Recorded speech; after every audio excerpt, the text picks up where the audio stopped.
don't know. On the surface, Warrior of the Lost World, episode 501, doesn't have much in common with being from another planet. Yet another post-apocalyptic dystopia, it concerns itself with the future, while being looks at the past. But the two movies share the same peculiar emerging eclecticism, this compulsion to stitch together elements from many other works.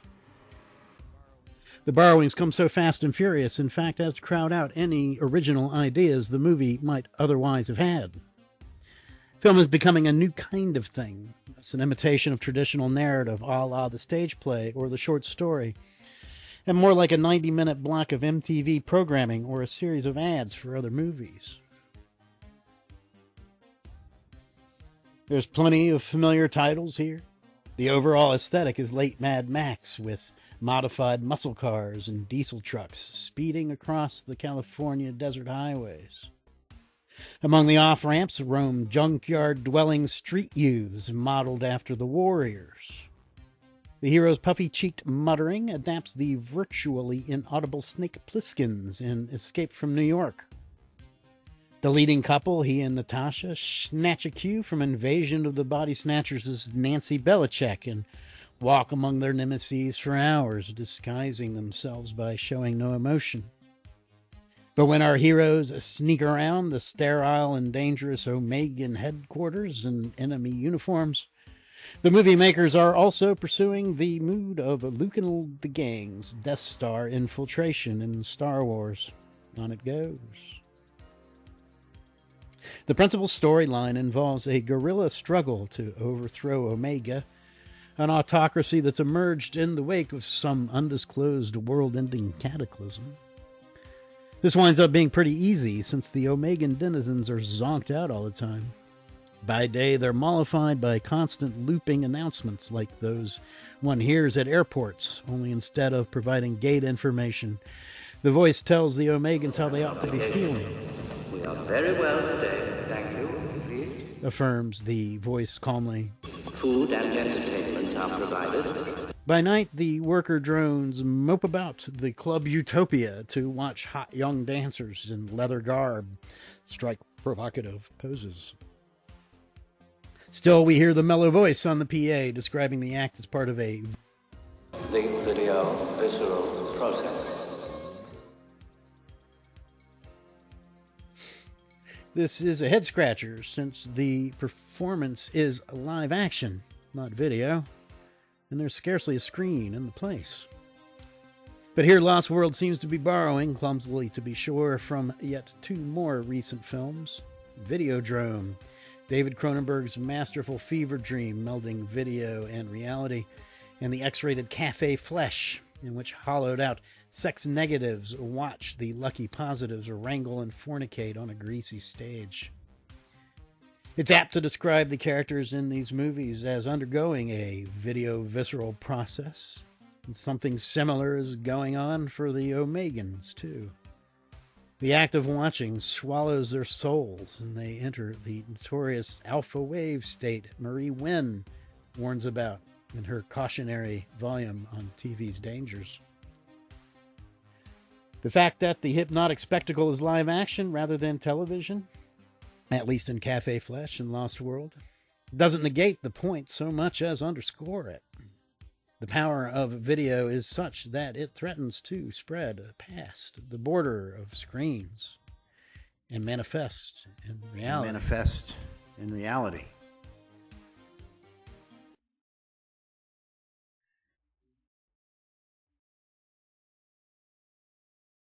People in Warrior of the Lost World don't read much. The Omegans are seen occasionally deciphering their computer terminals, and the white-robed elders of the Resistance pore over what are presumably religious texts, but otherwise everything is conveyed in catchphrases and slogans. The hero rides in and out of town on a racing bike with an onboard computer that blurts out fragments and blunt imperatives. Dweebs, dickheads, kiss the girl, etc., which blink on the dashboard over a screensaver from the Atari 2600 game Star Raiders. We have the fortune cookie aphorisms of Omega's PA announcer. Silence is its own reward. The punk rock scavengers of the hinterlands seem to have basically no language at all, communicating mostly with cries, cheers, and grunts. Fishes. Wow. Fishes. Still fishes. Fishes. Fishes. It goes without saying that dictatorships of the future, just like those in real life, need to suppress general literacy. Recall that the governors of Rollerball's jock dystopia closely watch who gets access to the central computer, and that the history book in Stranded in Space opens not with the Big Bang, but with the New Order. This makes sense. Once well read, the commoners may well start to hanker for older and better ways of doing things, or learn the causes and methods of revolution. But Warrior of the Lost World takes it to the next level. The people of Lost World seem to have been born here and have little recollection of and less nostalgia for any previous style of life. Even the robed wise men leading the resistance scarcely mention our contemporary society, instead preaching a vague pseudo-mysticism modeled as so many things are lately after George Lucas's formless Force. Any reference to today's world is mute. The regressed squatters of the Golden State Freeway auto junkyard never seem to wonder where all these crushed, rusty cars came from. Omega headquarters looks like an exurban office building on the outside, on the inside like a repurposed airport terminal, but what business it might once have been in, what cities it may once have served, none of this is ever cause for speculation. There is no moment like the end of Zardoz when, to his horror, the hero discovers books. This plot element seems to have been lifted off the biggest of Lost World's many influences, the Road Warrior. Mad Max laments the old days of middle-class contentment before the ascendance of scarcity and crime. By the time the Road Warrior rolls around, though, people are too busy keeping their heads above the sand to indulge in much nostalgia. One of the most telling omissions, the murder of Max's wife and infant son, propels Mad Max's second half. But in the Road Warrior, he scarcely reflects on them at all. Since Warrior of the Lost World's dystopia has likewise had time to ferment, the looming future interests its characters more than the receding past. They're looking for a leader now, a quest one of the Resistance's few learned men frames in familiar terms. You've been chosen, he tells the hero after seeing the shaggy beatnik's motorcycle hammer through a cliff face like it was tissue paper. like Arthur being able to pull Excalibur out of the rock. This may be just another one of director David Worth's maneuvers to ride the wake of recent successful films, but fusing fin de millionaire anxiety with the long night of the medieval era gives rise to an interesting connection. What are we to make of the similarity between our imagined future and the Dark Ages?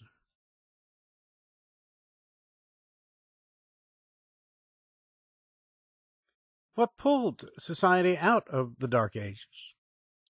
We all learned this in school, or hopefully at least have read about it on a museum plaque somewhere. It was a shift in the dominant paradigm from the divine right of kings to the rule of law. Basic standards came to govern commerce, justice, and society as habeas corpus, secular courts, and measured political debate slowly eclipsed regal dictate as the principal impetus of civilization. These are, broadly speaking, our three choices: to be governed by a system, to be governed by a person or persons, or not to be governed at all. The only reason the search for the chosen knight in Excalibur is so urgent is that they have yet to ratify the Magna Carta, or never will, depending on which sort of alternative history you think Excalibur is. Thus, the conception of a system being yet to enter their pre-Enlightenment minds, their only alternative to autocracy is to subsist on the verge of the state of nature. In such a society, the best one can hope for is a benevolent ruler, and the only way to encourage this is to search for a candidate who seems touched by a greatness in some way, who's a cut above the rabble.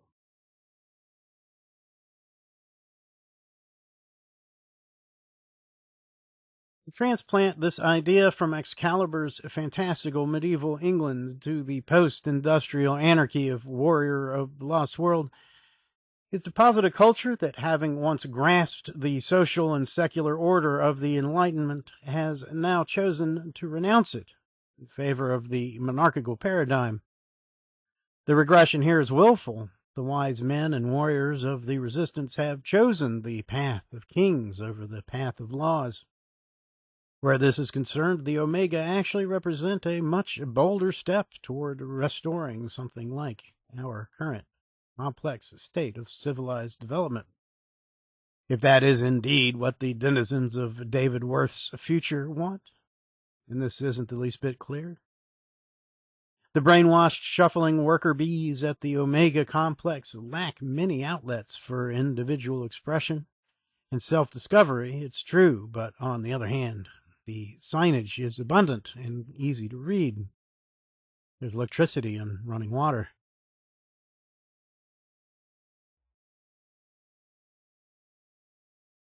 As with Franklin and Ring, Natasha and the Motorcycle Man's political messaging here feels a bit off. Yes, Prosser relies a bit too much on mental conditioning and torture to nurture the Omega's twin flowers of form and tranquility. But is skulking around junkyards, stalking each other with crossbows really that much better?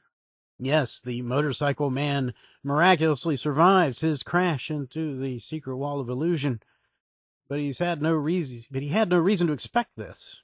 His was an act of sheer recklessness. Several times now such acts have been given to us as valiant howls against tyranny, when they could just as easily be seen as mindless blunders.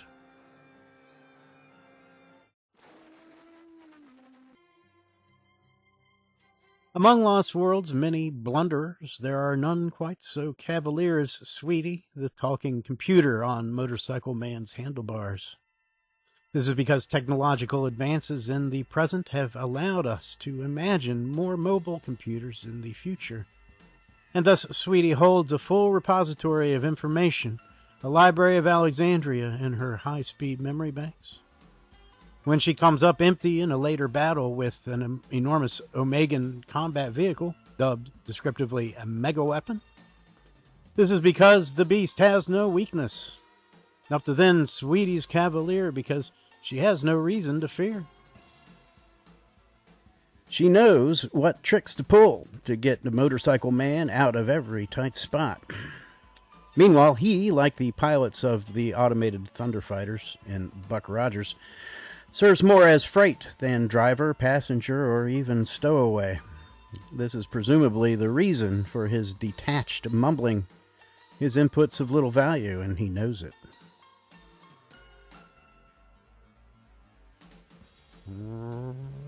We're left with the question, then, of why omnipotent Sweetie allows Motorcycle Man to plunge full bore into the cliff face.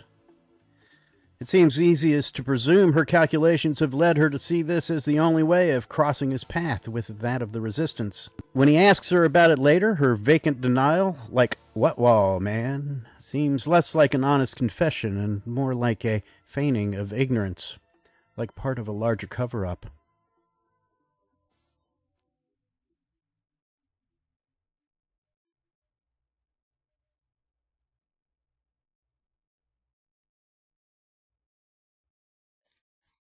If you think Warrior of the Lost World is the most flagrant Escape from New York ripoff imaginable, you might not have heard of Escape 2000, episode 705.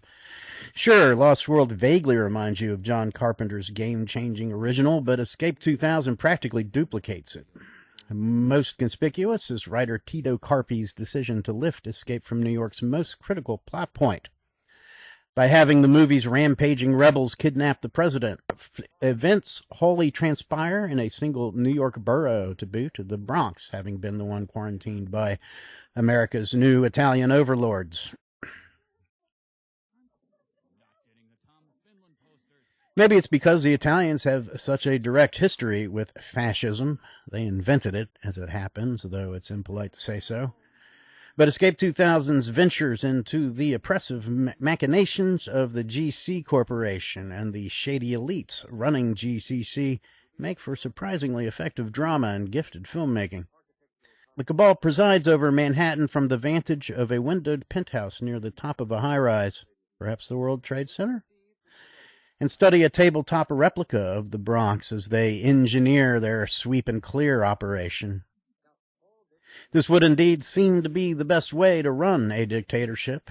Prosser, by contrast, navigates the Omega in a dank office near street level, one with nearly no natural light. Accurate to the detail, the Bronx replica sustains damage, seemingly in real time, in tandem with events on the ground. The magic behind this is a mystery, but it allows the conspirators to allocate their shock troops for maximum effect by seeing what parts of the neighborhood have been leveled already and which still need to be targeted. The conspirators are Italian actors playing at Americans, by and large. The sterile brutality and grasping corporate greed consuming these characters offer a disconcerting insight into what the movie's Italian writers think many Americans are like. So too, the self-immolating scale model of the Bronx, the USA's gift for harnessing logistics in the interest of methodical extermination, is so great it borders on the miraculous. Snooping around the GC Corporation is intrepid local reporting team of Moon, Gray, and Jay, whose job it is to crash the company's carefully stage-managed press briefings and shout hostile questions. People are being slaughtered in there, says Moon, while a fellow reporter brandishes his microphone as though it were Excalibur. Terminate it! The press corps yaws their cameras around, putting the conspirators' faces out on live TV. Aside from the militias forming in the Bronx tenements and underground, these reporters constitute the principal obstacle in GCC's quest to conquer the entire continent. When they witness the pogrom going on in New York, and Moon returns to tell the world about it at an outdoor press briefing, one of GCC's henchmen panics. He's got a gun! He blurts out, improvising, and the hair-trigger security guards shoot her dead. It's a tense scene with shadows of sisters or the parallax view, the principal difference being that here the intrigue isn't premeditated but made up on the spot. Government lackeys promptly plant a revolver on her and concoct a vague story linking her with terrorism, and the deed is done. She's filed away as television's latest victim. This roster is getting pretty long over the years, at least if we ignore the distinction between fiction and reality for a moment. Inajiro Asanuma, the Japanese political candidate, Lee Harvey Oswald, Vicky from the Deadly Bees, who suffered a close call, and Christine Chubbuck. Here, as in Oswald's case, the specter of possible government involvement in the murder makes the violence that much more toxic. As televised spectacle, the perceptive, or paranoid, viewer must contemplate the possibility that her murder was an extension of the same violence she was shouting out in her last moments. If so, the viewer must conclude he could theoretically be the victim of the next such attack. After all, the establishment's reach extends to all its subjects by definition. This would surely short-circuit the usual relationship between viewer and violence as the TV polemicists Marie Wynn et al. Describe it. Viewers can derive whatever catharsis they like from a staged media murder. In fact, the bankability of revenge pictures like Death Wish and Walking Tall depends on the proposition that watching murder can feel good. But it's different altogether when the murder's real and you're wondering if the next victim could be you.